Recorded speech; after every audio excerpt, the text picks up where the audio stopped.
Hi friends, ഇപ്പോൾ Gizele confession റൂമിൽ തന്നെ ഇരിക്കുകയാണ്. കാരണം ഇപ്പോൾ വെളിയിൽ പോകാൻ പറ്റാത്തൊരു അവസ്ഥയാണെന്ന് തോന്നുന്നു. കാരണം അതുപോലെ പുള്ളിക്കാരി തകർന്നിരിക്കുകയാണ്.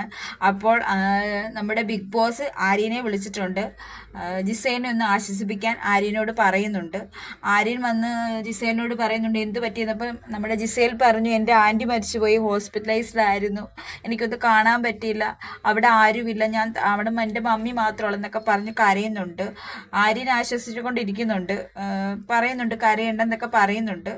നമുക്ക് നോക്കാം. പുള്ളിക്കാരി ആകെ തകർന്നു പോയിരിക്കുകയാണ്. ഇനിയുള്ള ഗെയിമിൽ ഇതിങ്ങനെ പുള്ളിക്കാരി എഫക്റ്റ് ചെയ്യുമെന്ന് അറിയില്ല. പക്ഷെ ആകെ തകർന്ന് നല്ല രീതിയിൽ സൗണ്ട് വെച്ച് കരയുന്നുണ്ട്. അപ്പോൾ ബിഗ് ബോസ് ഓൾറെഡി പറഞ്ഞായിരുന്നു എന്ത് സഹായം വേണമെങ്കിലും ചെയ്യാം, നിങ്ങളുടെ അമ്മയെ കണക്ട് ചെയ്ത് തരാം എന്നൊക്കെ പറഞ്ഞു.